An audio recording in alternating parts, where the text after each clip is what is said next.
Hey, we're live. How's it going? Hey, Welcome. going good. Yeah. So first of all, I want to say that I've been you're the one who called me over to check all this stuff out. I don't know, you know that, right? Yeah, tell the story of how we actually met. It's a funny story because it started years ago. Yeah. Well, you left messages on my videos. I guess you were looking for people to type or in YouTube or my specific video you came up for some reason. Yeah, no, it was a few years ago. I mean, we could go back and look at your channel, but you had some Yeah, video on like alpha or like right? like the human pack kind of thing, and I was searching around for that topic, and I had Yeah. found your video where you were talking about kind of human dynamics and kind of the power struggles in the group. I don't remember the details of it right now, but Yeah. something along those lines. And then like I got so much from it that I came back like months later because I was still thinking about it. And I left you another comment. And then like by Right. the second or third comment, like several months in between, you replied, you're like, hey, thanks. And we started kind of talking from there. Yeah, But you were yeah, it one was of like, like the two people that saw the video. So it was like yeah, yeah. So yeah. it's like I found you. Like you didn't come to Objective first. I was like bugging you years ago. Yeah. And so I wanna thank you and also uh you know like you got me stuck in this. Yeah, I know. Sorry, I had no idea where this was going. This Yeah, would be this right. intense. Yeah. But I have been like really impressed with the system you guys have developed, like completely blown away. And what blows me away even more is there's no TI to get there. It's all like what works. It's like from that Yeah. angle. It's like, how did you like there's so much in it and how did you get there? Like It's just rolling that's dice. I know. I yeah, know. That's how I see it too. It's just rolling dice, continually just throwing random combinations until stuff landed, and then now going back and figuring out the TI of it. You know. right, exactly. Yeah. So like that it's like this TI gold mine for me. It's like there's lots of stuff in here. I don't know how you pointed to where I should be looking, but here. Yeah. Yeah. Yeah. So we're going to talk about shadow functions. So I guess we can get started right away. So first function is ni. So the shadow of ni is ne. Do you want to tell us, like, I'm not going to lead you on because you know ne better than anyone else, right? So do you want to tell us a little bit how you access ne, how you use ne? So me using NE. Okay. So this is very just like subjective and kind of personal. So like just a quick disclaimer. There's Right. like shadow function descriptions out there. If you're using the shadow functions as described by Carl Jung or Myers-Briggs or different, so it's like I have a hard time defining what shadow functions are because it seems like we need separate words, for whether, like, for example, the INTJ function stack. Then there's what's the four functions you don't have, like NE, SI, etc., like those kind of shadow functions, or whether they're daemon functions or whatever. So yeah, in that regard, like how do I access my shadow functions? So it'd be like the NTP or SFJ stack, NE. Right. I was just kind of talking this out loud here.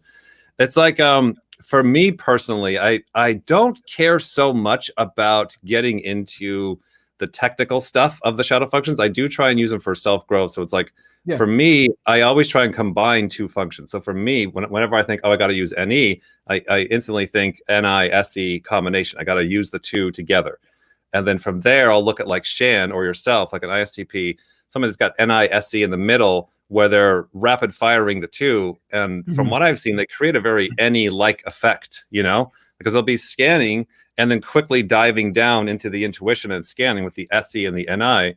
And it's kind of a choppy version of what I see a lot of NEs just doing all in a broad brush. Mhm. So for me, like if I'm trying to get into NE mode, I'll try and like use my SE as a scanner. Like, so for example, I was like practicing NE a few months ago and I was walking Cody to the bus stop, and like I think I talked about this before. Like our neighbor Gary has like a bunch of stuff in his yard, just a whole bunch of, he's lived there his whole life. He's like 65. So there's a whole bunch of all like wagons and farm equipment and just a bunch of interesting things to look at. So I'm like, let me practice my NE. So I was like sensorily looking at all the different stuff in his yard.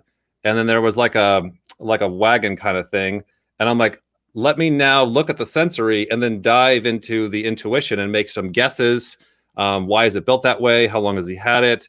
Why does his wheelbarrow have one wheel? Mine has two. What's the difference? Where did that come from? So I'm getting into like abstract land, but I'm getting into abstract NE land in areas I don't care about. Like usually with my NI, I'm like, I'm only gonna do a deep dive and look at the sensory and look at the abstract if it's something in my NI lane. But like NE is like, I'll look at anything. I'll scan and kind of take anything in. So like that's kind of like how I'll use it to kind of practice. Like, let me get my head out of my NI box and pretend like I'm interested in lots of different subjects, and then get the understanding and jump back in. You know, so that's kind of my right. So you're talking about purposefully accessing, like trying to figure out a way to purposefully get there.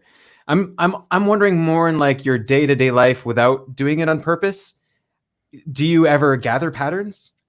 Yeah, it's like it's hard to tell, you know, like I feel like it's definitely a huge blind spot where it's like, because I'm not naturally wanting to gather new patterns, you know, like it's like, yes, I'll get the SE tidal wave, the SE blind spot where it's like for example, like I won't now like my life has dramatically changed, but it's like as a stock INTJ, it's like I won't sensorily look under the house. I hear and I know there's rats down there, but I don't want to sensorily look. There's nothing really to understand. There's rats down there to take care of the issue, you know.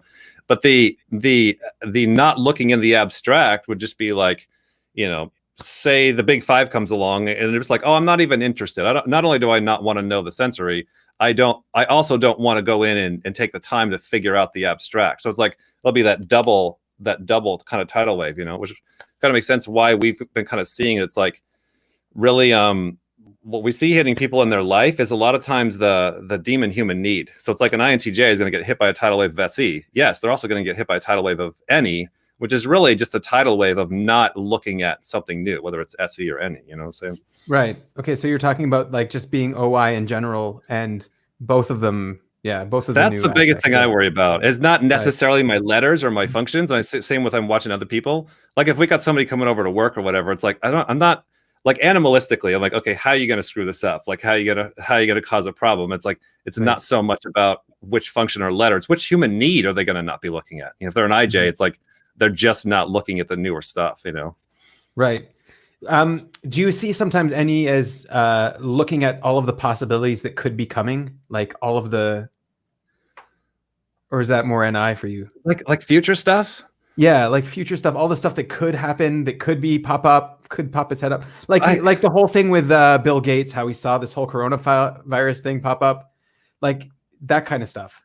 Yeah. So that's a really good example. Like Bill Gates definitely has really been in that field for a really long time. And I think anybody who's put in that amount of work is definitely able to make some predictions, whether they're, you know, save your sensory or intuition, whatever. You could ask Shan about that. Like I'll hear her, because it's harder for me to see, right? It's harder for me to see the NEs. But she'll go on a good rant about how the NEs don't see the future compared to the NI. And again, this is general, right. You know, Bill Gates will be an exception. You'll find a million exceptions out there, but like what I'll hear her rant about is that the NEs actually won't see what's coming. They'll get into like figuring something out or making something work, but then not knowing like, okay, say you get this great app to work. Now a million people are going to want it. They're like, what? You're like, yeah. So what are you going to do with all the problems with all the people that are now pounding at your door? Wait, what? Like they're just not seeing the next stage of the tidal wave that you're going to unleash, you know? So it does seem to be the NEs, because they're kind of like always on to the next pattern. They're not necessarily stacking them as deep. Like for me, I'm kind of seeing it with like NI versus NE, like TI versus TE, you know, because I can see, I'm seeing more of my TE. It's just like, I can't do what the TIs are doing where they're like stacking logic, and it's hitting me a lot more as like I'm working on the car and stuff like that, where it's just like, there's like some serious level engineering where somebody came down and these engineers worked on this machine like year after year after. Like I can't do that. Like I'll work on the thing, and then I got to run to the next one. And so we're seeing that with the NEs. It's like they're not gonna stack patterns all the way to the future because they're responsible for all the other new patterns coming in. And again, that's a generality. Not that they can't, not that they don't. They just tend to go, you know, broad rather than stacking. So the NI predicting the future is usually like, you know, stacking a lot together, which makes sense. Like Bill Gates, NE and SI is still getting that stacking effect, you know. I've seen also like NI is very personal about the future. It's not like seeing, okay, what will happen. It's what I want to have happen, which I'm going to make to have happen. Whereas NE is more looking at what might be coming. Yes, I know, And right? it's not personal. Like, so it's like, Yeah, like this virus thing. It's not, okay, Bill Gates wants to be a millionaire. right. It's something that could possibly come hitting, sort of Yeah, thing. that's a Yeah. really good point. That's a really good point because it's like every introverted function, you gotta throw in the disclaimer of it's got a personal agenda. Because Yeah. like if the NI is not into that subject, what the heck do they care? It is. I definitely can relate to that very much. The stuff that I'll claim to have some idea of what I know is coming, it's like 50 to 60%. I'm also forcing it to happen too because it's in my interpersonal world, you know. Yeah. Right. You're causing it. Exactly. Yeah. And NEs aren't necessarily like that. It's like I'm able to see and appreciate NE more because they're kind of the jokers that kind of harass me, archetypally speaking, as the NI box builder. Like the guy, my buddy Keith, I used to fly the planes with, he was lead NE. And like that was the joke. That was the show, is I would be doing some little thing and then he would just be the joker and trip it up. And it was really funny.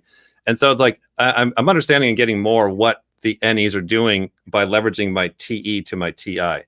Of going, they have to make the concepts and the guesses and the patterns not personal. That's the role, that's the job of the extroverted function. Just like me with TE, I'm like, I don't want to make an idea or a reason personal. I have to keep it, broad, objective. Yeah. So okay, so then in that terms, are you looking at the impersonal spectrum of ideas? Do you do that naturally? Are you say that again? Tell me more. Like, are you looking at the subtle nuances in like different intuitive, I don't know, different intuitive things going on around you? What like now? Like the nuances, like the subtleties, like because like I see they're looking at like in certain uncertainty and things like NI likes to be certain more, and NE is like okay with the uncertainty, okay with the not knowing what's like. I don't. Do you have something on that? Yeah, that happens with you. Like, what do you think function wise? Like where am I getting certain versus uncertain? I know with T that I'm kind of on a big T kick this year. I've been right. Yeah, we'll get to the T really soon. Okay. Okay. So here's the thing. That's the only one in my box I want to talk about. All right. Okay. So here's the thing. They'll like going on these what if imagination sprees. Yeah. Would you ever do that? Like, no. Okay. Like, not like in small little, like it's just like little frosting on the side. Like, no, not really, not for fun. Like, no. Like unless we got to kick something up to get some, the plan or the project is getting stalled out. And it's like, crap, maybe we're not looking at a new angle. And we'll say that in a lot of times. Like when we used to do a lot of like a sales writing and stuff, we're like, I wish we had an NE here that could just come up with a new spin, a new angle, a new perspective, because we'll just get so locked in. So no, I'm not doing that for fun. Okay. All right. Do you have anything else maybe you want to say about your shadow NE? Some way that, I don't know. Just the only thing that I'm seeing is just the me being double activated OI, sleep and blast. I'm just doubling down on that NI. And again, it's not, I'm seeing in my life struggles, it's not so much about the NI versus NE. It's like, if I have to, of course I can look at the SE and I can look at the spectrum and come up with crazy ideas or talk to people with crazy ideas. It's really like trying to break down that addiction to, I've got to do it my way in my box, and then just not putting in the time of trying to look new. Because once it's like I accept I got to go look for something new, it just feels like a release. Like then of course I'll watch the video and read the thing and talk to the person and take the time to figure it out. But like it's not the NE or SE that's, or lack thereof is my personal problem. It's that abusive NI that I'm not allowed to, it won't let me do it. Right.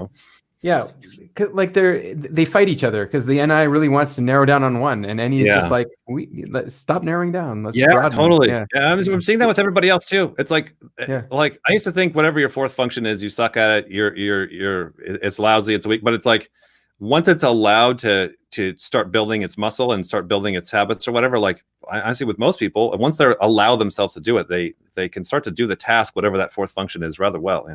Yeah, and much better than someone who doesn't have it, for sure. Yeah. Yeah. What about in terms of seeing maybe the interconnectedness of concepts? Because like you'll say everything's the same, right? You have one analogy and it applies to Yeah. everything. But like, do you see how different analogies interconnect? Like, are you ever trying to do that? I'm trying to eliminate that. Right. I'll like see them, like people will bring up the differences, and then my job is to quickly resolve that. And again, I'm speaking from just like raw Yeah, NI, yeah, yeah. Yeah. So No. it's I feel like, just speaking from like how the default program seems to run, it feels like that void is already covered. It feels like everybody else is already filling the role of it's different and a new angle and it's special and more and chaotic and it's spreading out. And then so like, and I think that also has to do with like the sleep and the blast, where it's like I want to get it narrowed down so it's more usable, bite-sizable, scalable, and then therefore we can then blast play, produce something on the other side. I don't see my sleep consume cousins getting as abusive as my type does, because my type, I feel like it's like my NI wants to narrow it down because I got to serve the blast play monster, that I got to go make the plane fly. I got to go do the thing. And therefore I'll just get extremely ruthless on tearing everything off to get it way narrowed down so I can make it work. Where the sleep consumes, they'll like slow down and respect the nuances, respect the differences, because they're not obligated to then go blast play, produce on the other side, But by the way, I don't know how you do it, but you're doing a lot of consume, even though you have consume last. Like even just finding me on YouTube, that was consume somehow. Yeah. So. it's honestly hard. It's thank you. I appreciate that. I definitely tried. I know I've got a lot to go too, but it's like I try, and I feel like it's like a workout. Like I don't like working out anymore like I used to in my 20s and 30s, and now I really don't like it, but I'll still like make myself do it. And I feel like it's the same with the functions, because it's like I've gotten so sick before body wise that it's like that fear and that pain of not taking care of my body is greater than working out in the morning. And I feel like it's the same with the consume and the play, like listening to people's points of views. Emails are really hard. Like emails are probably one of the hardest things I got to do. I got to do them every day, just like the damn computer. Like God, the typing, the computer, the spelling. Like I was like really bad at school, And so I'm guilty of adding a lot to your consume list. Yeah, yeah, right, yeah.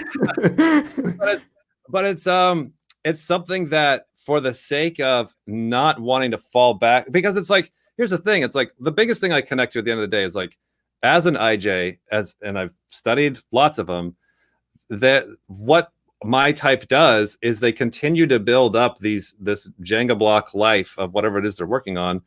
And the tribe and the outside world is trying to tell them. They're like, hey, they're very subtle. They're very calm. They're very nice about it for the first 10 years. And then finally, when the tidal wave hits and knocks the IJ out, everyone's like, told you so. I told you so.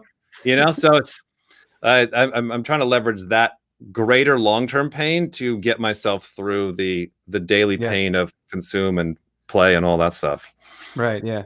Okay. So let's get to Effie. So the shadow of your FI is Effie. Yeah. Here we go. Yeah. Here we go. Yeah. So like, all right, let's just talk about your experience with Effie and not having it, and how, yeah. I know. I feel lucky. Glad I don't have that one. I was watching Frank James yesterday. He just put up a video this last week on, he'll do the comedy videos, and then every, 4 or 5 videos, he'll do like a sit down video. And he was talking about something from the, the INFJ perspective. And he was going through the Effie first. And he had a really good role on kind of breaking down Effie and what it's doing. And like, I can definitely see it and relate it more, especially like hearing it from him. You're just hearing it straight from somebody that knows the terms as well as has FE, Savior FE. And it's just like how the FE is constantly looking for, do other people like it? Because the TE, it's like, okay, does this work? Does this work for everybody else? Like I can't enjoy the lawnmower unless I know that it has a setting where you can lower the handlebar for Cody. Does it work for Shan? Like I cannot get in on a thing that doesn't work for everybody.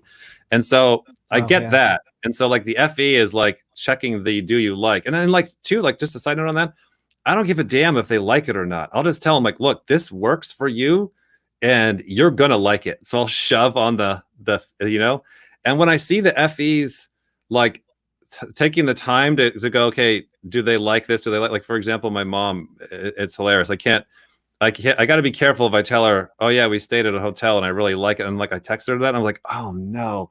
And I'm like, wait till like, here she comes like, where was it? Which hotel was it? What was the name of it? Give me all the sensory. I'm like, oh crap. Because she's so obligated to know what is it that you like. And it's like the spectrum of what everyone else likes. Yes. And I'm like, I just always, for me, it's like Effie, it's like, I always forget to go, what do other people like and how is it on this? I can do it. Frank James will tell me about it. Darren Brown will tell me about it. You'll tell me about it. Right. And then 2 minutes later, I'll run like Homer Thompson is. That's a video we have coming up where it's just like, you can tell me a million times, like, okay, got it. And then 5 minutes later, I forgot. Right. So that's my personal frustration with Effie. What about in terms of seeing the social spectrum? Who is valued? What is valued? Stuff like that. Are you aware of that, or just what you value? Yeah, I kind of am in a very don't care about it spot, and this is like something that I see in everybody is whatever you have in the middle is kind of your freebie where you can kind of suck at it and get away with it, because it's like as much as I don't care about what other people are liking or popularity or whatever else, like I still have that built-in TE, that if I start getting too far where the tribe is getting upset, where it's too much me against the tribe, like eventually when I start to I don't have to go all the way to the red zone. Like once it's the RPMs get a little hot, like I'll kick up and go, all right. What am I doing? What does everybody else like? What's the FE? What do I got to do to make everybody else happy? But I usually don't pay it. It just feels like I'm driving a car and it, like once it bumps the wall, then I'll adjust, but that's kind of right. So yeah. Yeah, you did a video recently about the shooting that the police incident sort of thing that happened. Yeah. That seemed to me like you were trying to, or at least aware of the spectrum of FE, or was that something else? I'm going to blame Sham for that one, because we had just finished a day of recording, and I honestly had just not even thought about that. I was so in my work and my life and my job and feeling my feelings. I'm tired. I'm overwhelmed. I'm stressed by the situation. And so like I had a lot of like emotions to process from all that stuff. And like the more I'm emotional, the more I'm like, the last thing I'm thinking about is sharing it with anybody. I'll talk with Shan all day long, but I'm not going to share with people. And at the end, we were going to bed and Shan was like, in the shower doing the math. She's like, this is where we have to do FE. We're very hurting. And I'm like, oh crap. That's so the right answer. And then it took us a couple hours to get our crazy selves to where we could turn on the video and kind of get in an FE state. And I'm glad you brought that up, because it was literally using these tools that got us through it. We're like, this is the time for FE, because we kind of like wrote out some notes of what we want to talk about. And it was just all TE shit. We're like, oh my God, no. Now's not the time for logic and answers. Now's the time to share your emotions with the people that are experiencing the emotions. So it was very much the functions kind of helped us do the guidelines. Just a side note on that, she had watched a guy earlier, I think the day or two before, and he was a guy that builds stuff, how it does like little workbenches and construction projects around the house. And I think he's TE-NE. And so he went to go kind of process his emotions with the tribe, and he did it very TE wise, like, I'll help you fix things. And like the tribe kicked his ass because they were like wrong function at the wrong time, Yeah. So, yeah. What about in terms of so you guys are doing a lot of typing and you need to make sure the tribe is happy, I guess, in some way, because otherwise you'll create a tidal wave. Yeah.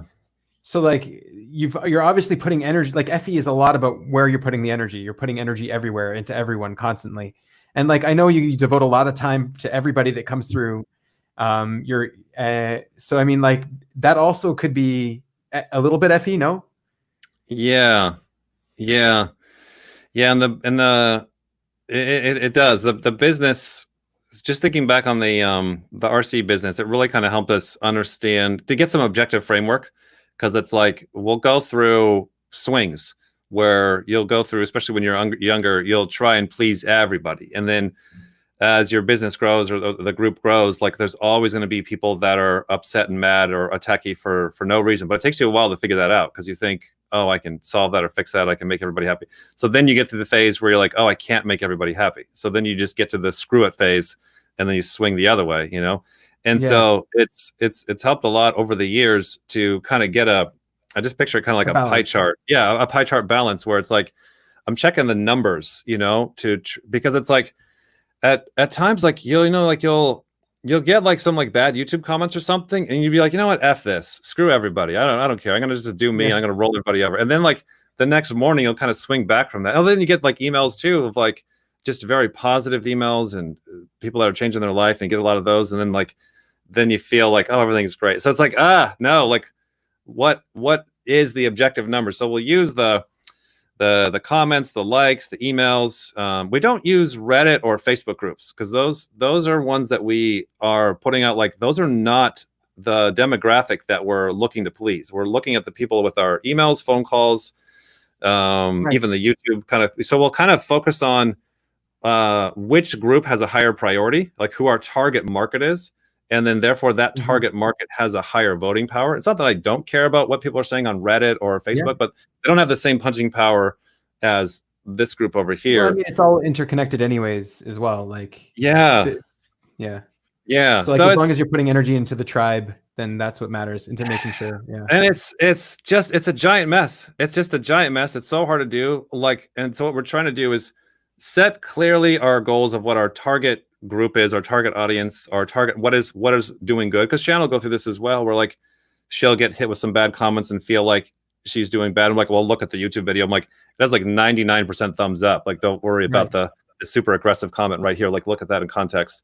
But then also like working with the team, you know, getting more people like Shan, or we'll talk more of trying to stay accountable to, are we pleasing our audience to a passable degree, 80-90%, and then are we also being true to what we can deliver? It's like, it's a lot to balance. I guess the point I'm saying, you got to do all the functions to succeed. The point I'm saying is like, you can never get it right. It's always going off. And the biggest thing that we have found over the years is not being quiet about it. It is one of the conversations we have the most often, probably every other day, where we are constantly trying to calibrate, are we pissing people off too much or not enough, etc. So like the way I hear you're going about it though is like, okay, we have an objective here. Like we want to get people happy. And the way I've experienced Effie in my own life is just, it doesn't matter. Just put the energy in and that's it. You're done. You don't have to worry about, if you put the energy right, it's their job to be happy with you. Yeah. If they're not happy with you, you did your job, sort of thing. Yeah. That's my default setting too. It's kind of the DI way, you know? Right. Yeah. I've also found that it's like if you're not happy, you're not putting in enough energy. I know, right? Just put more. Right. Yeah. That's it. Right. I don't know. Totally. That's what the audience doesn't know. Is like, if you try and please everybody, then you're gonna hate yourself, and the whole thing's gonna implode. You know. So I've been through that too. But it's hard. I feel like it honestly feels like and I'm sure you can relate to this with double observing, that like, because I'll see Shan do this. It's like you guys will subtly go into like too much control and then too much gather, then too much control and too much gather. And so you're never doing it in the middle. You're just constantly aware of the balance over time. So I feel like it's kind of like that for us. Like we'll get into spurts. Like it feels like when we're amping up to record, we'll get very much in a DI state. We're like, screw everybody. What do I want to talk about? What am I upset about? We got to dig down to get the energy. And then once we get it out, then we kind of swing over to the DE mode. Like, okay, so how did that land? What do people like? How can I adjust? And that kind of a balance. It's hard.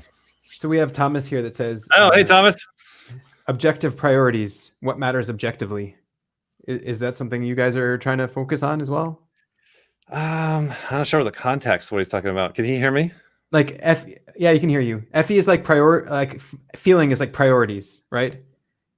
So you're aware of your own priorities. He's talking about Effie description. Okay. Right. Yeah. So it's like objective priorities, he's saying. Yeah. Okay. Sure. Right. Yeah. I would take his word for it. Yeah, Saber Effie. Yeah. Objective priorities. Yeah. That's really good, huh? Yeah. I was telling some kid that the other day that has FI. He's like, yeah, I'm not really into my feelings. I'm like, it's feelings, but it's also priorities. And same with FE. It's like, the priority.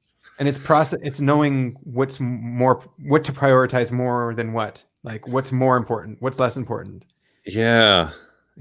That's prioritizing as well. Yeah. That's something I know, but I constantly forget. Right. Of like the universe, because I'm constantly obsessed with what are my personal priorities. Exactly. And I got to do like backflips to think about, wait, how would all of us have a spectrum of priorities? Yeah. Okay. Cool. Okay, so let's get on to the thinking. I think you said I had something ready for that. So you've got the TE. Your shadow of TE is TI. If you're going by, depending on which grant stack, I guess you're going by, it could be your 7th function, which in socionics says it's like your blind spot. So Sure. TI is like the worst. Yeah. So do you use TI? Have you seen it in your life? So for me, what I'm seeing, kind of just a random personal goal I have, is like taking all of this stuff that we've kind of uncovered with the personality code, and then with the hero's journey, meaning like, how the heck do you apply this? How do you go from a scared kid to a confident adult producing value in the community and stuff? And so I feel like the functions that I was given is TE and SE with NI. So it's just like, it's this ultimate monkey function of, I'm just got this blast play process where I'm just keeping the chaos moving and then finding the order from the chaos, and can kind of work that little dog trick kind of well to get some results, you know? And so it's like the goal that I keep thinking about, because I'll see this show up in a small scale with the chores and the systems around the house. Like once something gets into TI-SI, it's done. Like, and it takes a lot of years to do it. It's a lot of chaos. It's a lot of TE. It's a lot of SE. It's a lot of NI patterns that are constantly getting thrown out. A lot of these patterns that are personal, I don't tell anybody. I'm like, I throw most of my patterns out. You see it with like TI, you're like, yeah, I was working on ideas. Cry a little bit, yeah. Yeah, I didn't tell anybody, but I threw that one away, you know?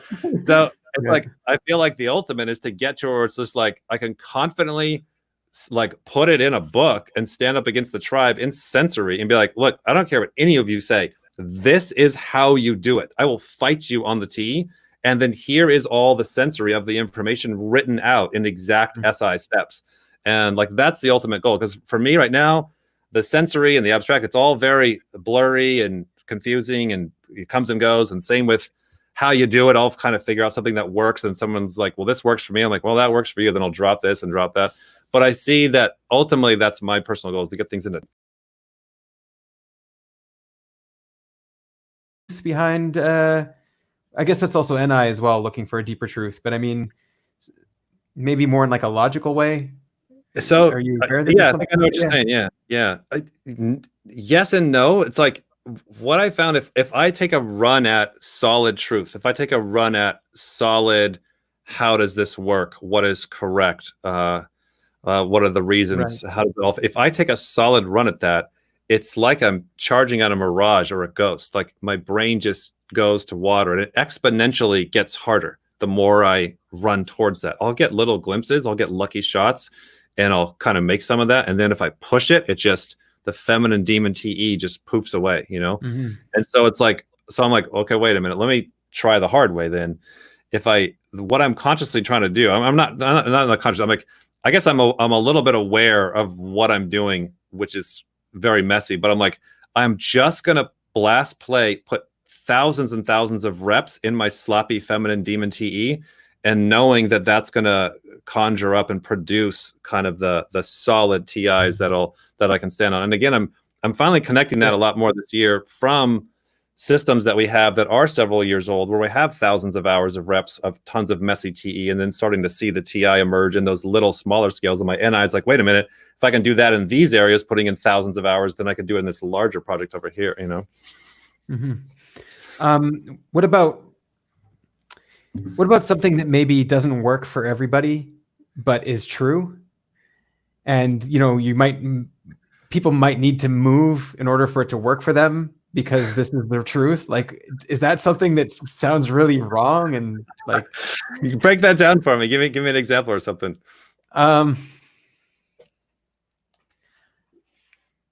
So like, okay, well, we could just say we got the coronavirus going on around, right? And there's like this truth that like you need to put a mask on in order to avoid it, but it doesn't work for everybody. Not everyone can put a mask on, sort of thing. Yeah.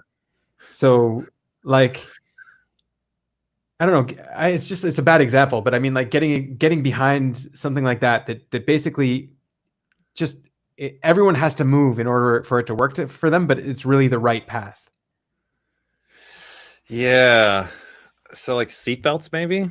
Maybe, but I guess even like with the personal growth stuff that you guys are into, a lot of it is forcing people to move to some deeper truth, because otherwise, like it will end up working for everybody if they just give up, I guess, this, I don't know, this idea that it needs to come to me, it needs to work for me, it needs to Yeah. work for everyone. Yeah. Yeah. I think I could kind of relate to what you're saying. Like I'll find with people that I'll talk to, I'll talk on like deeper levels of truth, where it's like some people I'll be able to pull aside and be like, all right, look, I'm not going to tell people this publicly, but like this is what works for me, or this is what I see work universally for people that are swimming under the mountain, going through hell, trying to get through that transformation of like, you've really got to go towards the pain. And for me, I'm like, this seems to be the universal pattern, the universal need in the hero's journey. You got to go through the darkness or whatever. And it's like a lot of people, I won't shove that on them because they're not, they don't believe that, they're not there. And so I'll just give them some other random tip or advice, surface level stuff, I do feel like they're like I do feel like TE is kind of a lie in the sense that like it's very surface level, where there's like a million different ways to mow the lawn or do the coronavirus mask or seatbelts or whatever. But I feel like if we keep diving deep enough, there really is a more narrowed right way to do it. That I guess for me, I would be one of those people on the top that is having a hard time getting down to that. So someone like you, Saver TI. If I'm understanding what you're kind of getting onto, is like the Saver TI, as far as I understand, is like they're gonna be like, oh yeah, stuff on the top. Okay, so anyways, what's the core right, correct way? And just like that's not, and then all those dumb people that are not doing that. It's like, yeah, I'm those people. I'm like, I'm not thinking about getting to the core right, best, only way on the front end. I feel like that's something that happens over time. And I think that's kind of a classic case of like savior demon or whatever, of like, oh yeah, I'll do my demon once I get to do my savior for 50 years. I'll eventually get to it. So I feel like that's kind of how I am with ultimate truth. Well, I see, like, okay, so in your system, for example, you have many different parts, many different moving parts, a whole bunch of stuff going on. They don't contradict each other internally, but they could contradict each other and still work. Like it's possible, okay, well, I don't know, we'll use Enneagram for this and we'll use this for this, and each one will work on its own, but what's the underlying logic behind it? And I don't see that you guys do that. I see that there is like this underlying logic behind your stuff, and it's like, I guess it's by accident, but yeah. I don't know. There's some consistency. Like there's no contradiction between what's working. Yeah, in the code itself, the way the code's laid out. Right. Yeah. See, that's where it's like I feel like I have nothing.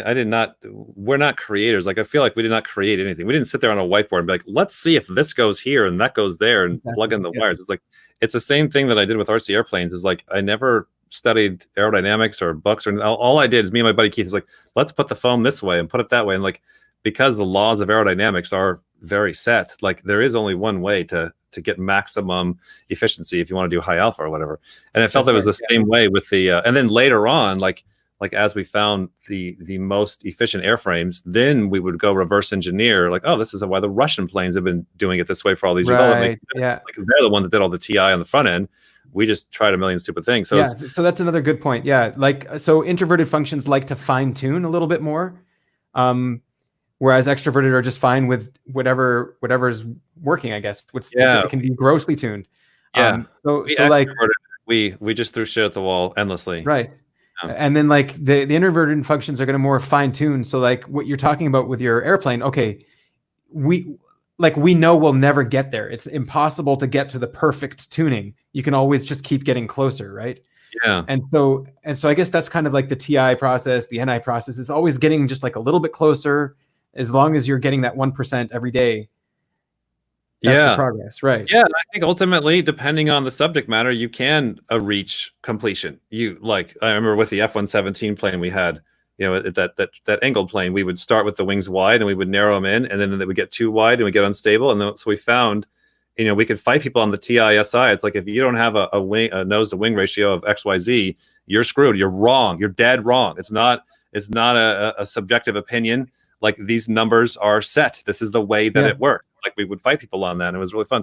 And it's the same with the code. It's like, look, there's a binary coin here, masculine, feminine, whatever. Like this is how it is. This is how it works. In the sense of it, like you have to have an objective playing field. Like meaning, let's take our planes out, and I guarantee every time the plane that has these dimensions will beat any other plane because it's arrived. It's pretty simple. You know, it's like you find that sweet spot. It's a Goldilocks, the Goldilocks zone. Yeah. But then you have to compare it to fight day. And that's why I love the planes as far as which one flew better as well as which one sold better. You know, so there was an objective standard. And then with Shanny and I, we just had this little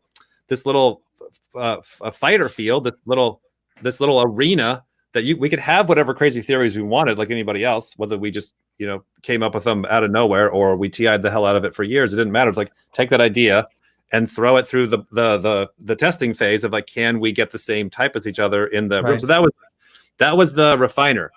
That was the thing that it was great. So it was you're talking about like refining things with TE. Like you're talking about building these planes and testing them objectively. Which one is objectively, Whereas TI wouldn't even go try the plane until he's got it perfect. And then he's like, yeah, of course it'll fly. I don't care. I'm moving on. Right.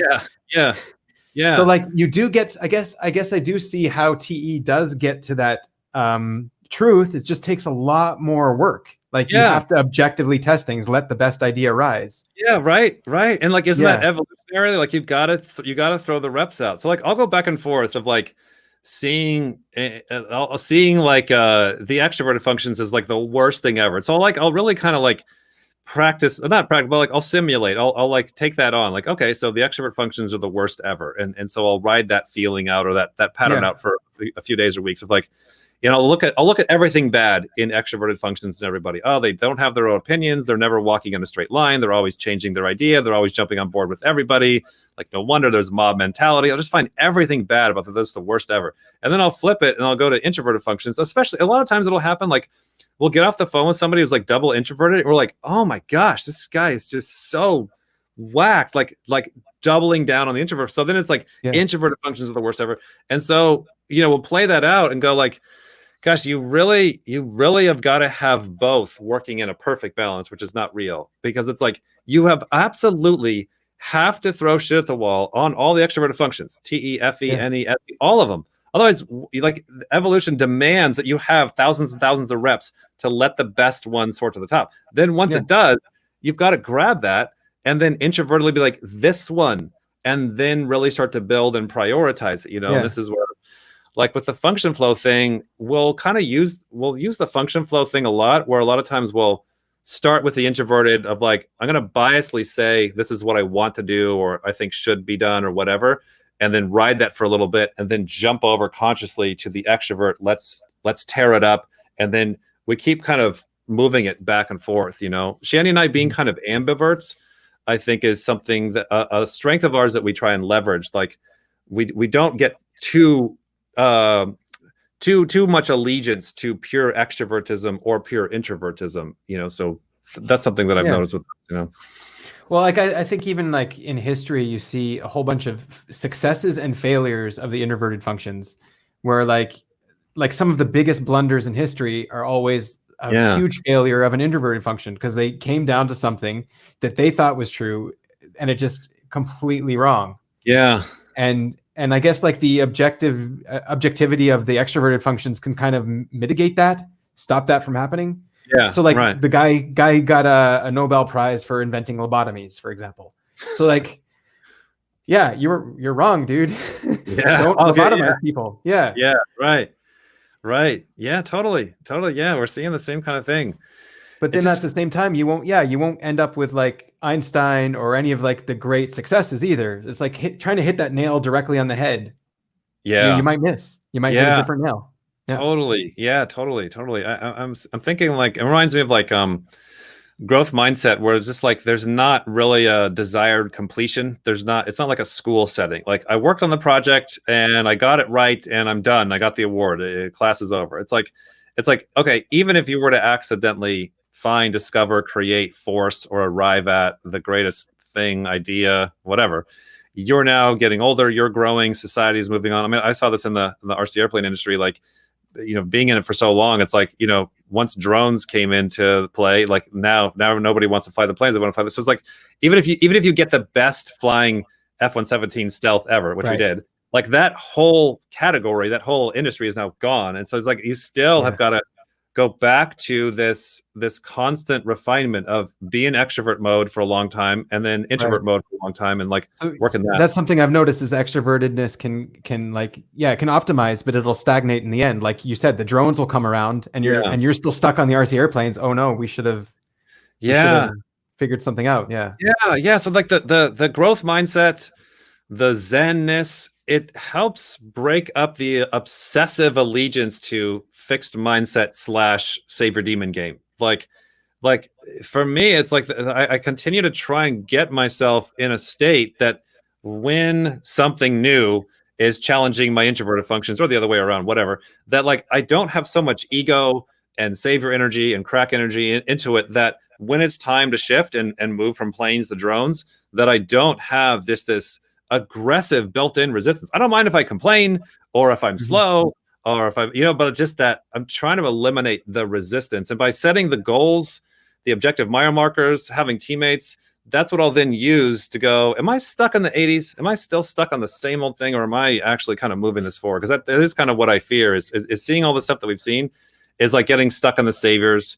And just a side note on that, like the thing that really runs people is, yes, our saviors, but there is a lot of punching power to introverted functions and masculine functions. Just kind of throw that out there. Yeah. Like, because it's like, ultimately, yes, it's our saviors, right? But really, if you look at it a certain way, it is also really your introverted functions that are running you, because it's your worldview, it's your priority. Now, if you're savior play, especially if they're masculine introverted functions, I know, right? Strict worldview, yeah. Totally. And we're seeing that show up in people's life problems where they'll get a real triple, like, man, they're having a hard time. And then sure enough, it'd be like double masculine introvert savior or double masculine introvert demon or some kind of pattern with the introverted functions and the masculine functions, and then where the saviors lie, So that's something to kind of watch as well. The introvertedness, masculineness, as well as the saviors, Okay, so what about the SI then? So I guess SE is like your biggest demon. SI is also some kind of sensory something. Yeah. Organizing sensory, do you do that? To hell. Yeah. I love SI. I feel like that's the one that I had to start with to kind of get out of my crazy. And so that one was the one I started with at first.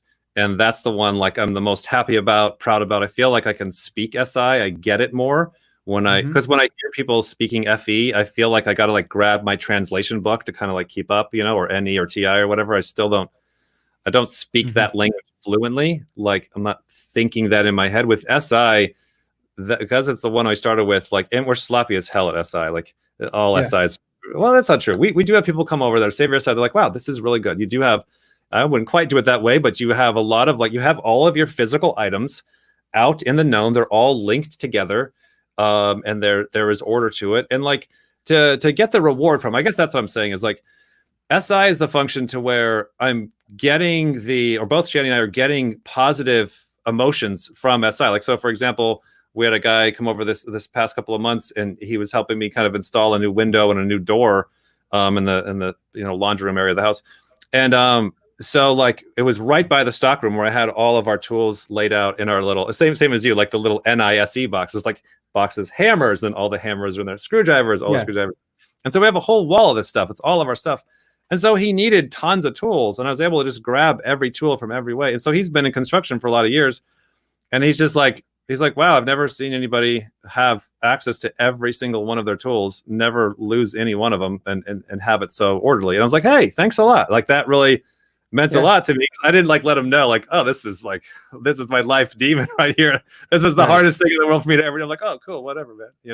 Yeah. So the SI, we have gotten on a run of getting a lot of positivity. We obsessively get something new and then organize it in the physical and connect it together. So what about in terms of seeing meaning in like the day-to-day things and the very small things that go on in your life, like meaning in a family meal, like I don't know, that kind of stuff, meaning in taking, like enjoying just a shower or stuff like that.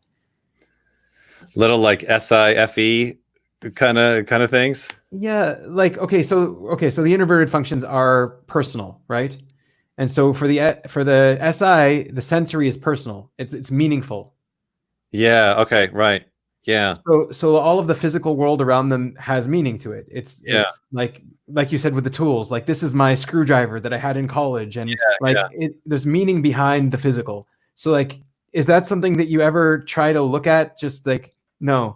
Honestly, not really. Like it'll come up from time to times. Like showers, for example, will like, having lived in a lot of different houses that have horrible shower situations, it's like we'll have a gratitude or appreciation. Like I'm so thankful that I have time in my schedule that I can take a shower every day because I've been without that, Yeah, but like again, that's the general shower. It's not the specific shower of this morning. Yeah. No, I don't. No, I have no personal attachment to this hair. I'll mail it to you right now. You can throw it in the trash can. No, I don't have any physical, personal connection to things, or the order of things. Even if you come over and see RSI, I don't care about the physical thing. I'm still sharing the concept or the personal FI that I pushed myself to do it. I cannot like physically like take things personal. And I'll laugh at I love laughing at the NTPs or like lead NEs, and they'll do their little like organize and their planning, and it's all hard for them, because it's their demon SI and it's all personal. And I'm like, oh man, I crack up at that.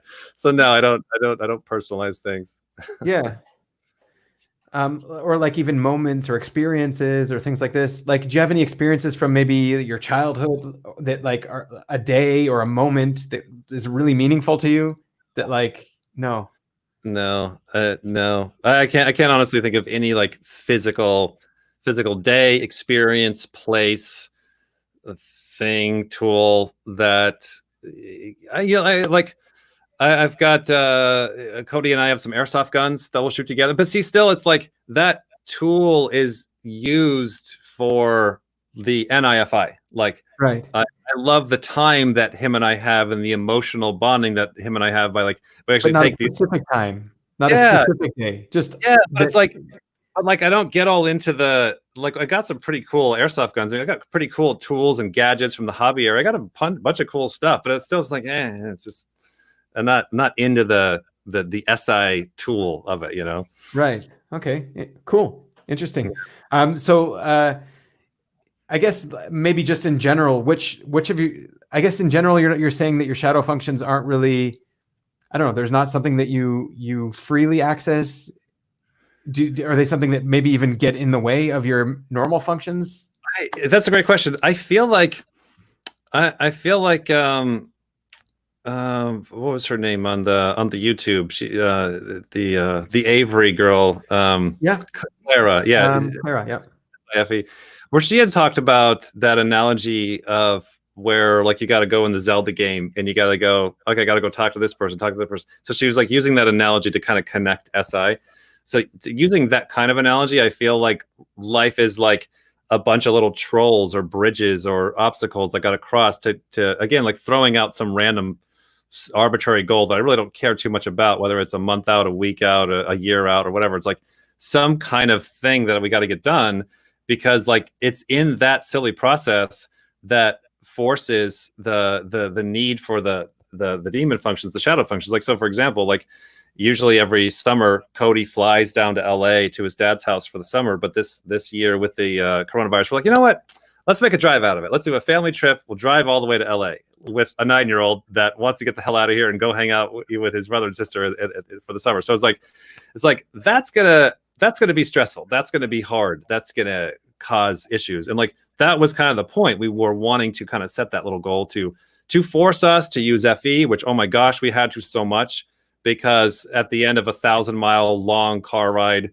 emotions are kind of getting bad. And then to jump into stop hammering everything with TE and switch into FE role, et cetera, you know? So that's kind of what we'll use, is we'll throw the goals out, allow a problem to come, which is going to come anyways, and then basically see how long it takes our dumb heads to figure out, stop using your saviors, or then maybe your demons. You might actually have to use FE, and then you might have to use SI, et cetera. You know, that's kind of our relationship with it. But we don't dive down the, you know, studying the tech stuff of it too much, you know, getting lost in trying to get I know there's a lot of good theories and frameworks of it and stuff. So yeah, that's kind of our relationship to it. Well, I know we talked a couple of times, and you were telling me about how you've seen people in your life access their shadow through some mechanism. I don't know if you remember that in this moment, but maybe you can, like, have you seen, you specifically talked about one of your neighbor who was TI, and he figured out a way to access his TE. I don't know if you remember that. I don't remember that. Like, that'd be, Gary next door. I don't know the context. Right. The only thing I can think of is the same old stuff I always say, is like, it's usually what I'm seeing is like, what's going to force a savior and demon to work together, and then to the extreme to now produce a shadow, because like Ni plus Se equals Si, you know, yellow and blue makes green. You know what I'm saying? Yeah.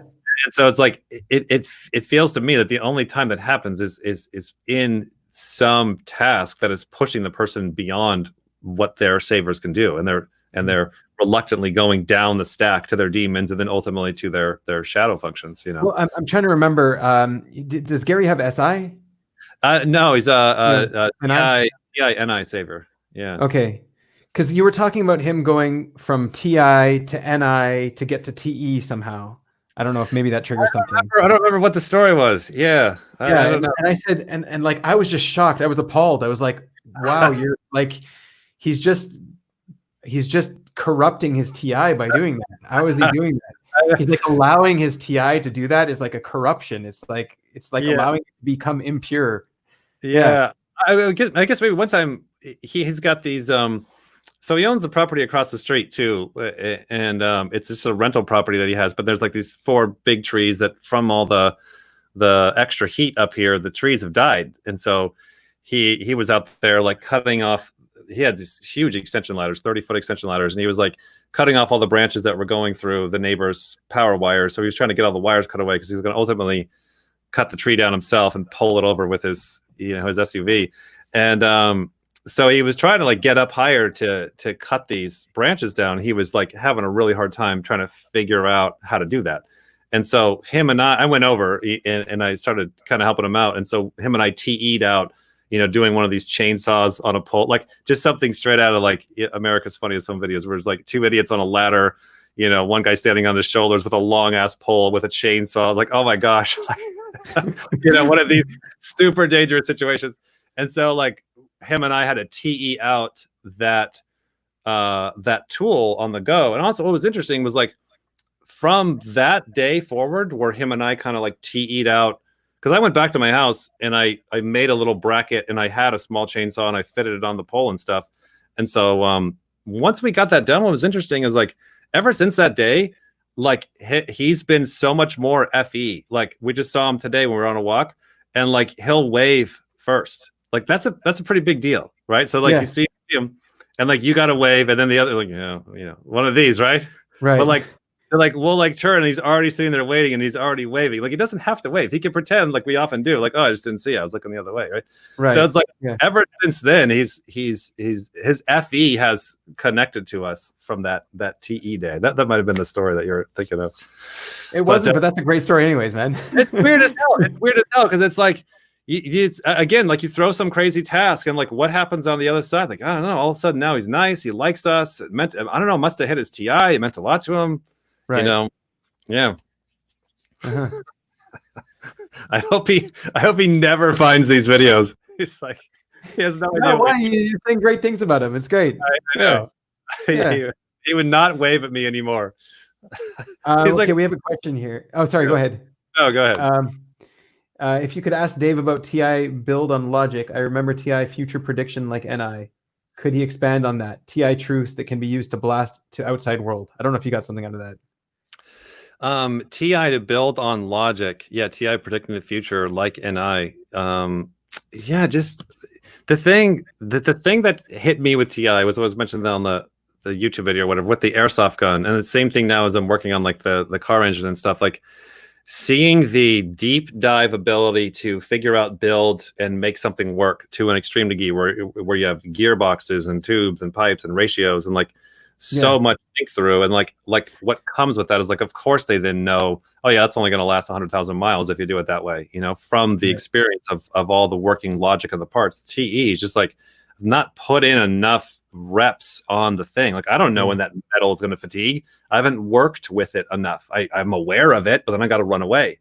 You know, where the TI, like I've put in my hours on this. You know, right. Well, I got to tell you from my own experience, like I, especially from programming, for example. So like I'll put in the TI and I'll be like, okay, this program is going to work, and I'll go to hit the run button, and then it just doesn't work. And I'm just like, oh, what was wrong? It should work. What's going on? What's wrong? Like, and I'll have to go through it and figure out why it's not working. Because like all the TI is there, and like I'll find where I made my little tiny mistake, like that kind of stuff. So TI it's not like this infallible thing that like it will work. It's like it doesn't work very often. It doesn't work. Yeah. But then you're self-responsible to go back and fix it. You don't have some tiki tribe needing you to do it. But I think what they're saying is like, for example, if you were to then look at a lot of different people's codes, you could most likely predict, all right, this person knows what they're doing. That's going to most likely work. This one's not. Where the TE is like, it's a little bit kind of, it has a harder time. It has a harder time going in the deeper levels. Like, oh, that looks like they all work fine. It's like, no. This one barely works. And this one has 10,000 hours of mastery. There's a huge difference. Yeah, whatever. I'll take that one, you know? Yeah, I worked with a boss who was TE, and the way he coded, he was just take code that works, copy it, paste it, and be like, okay, there we go.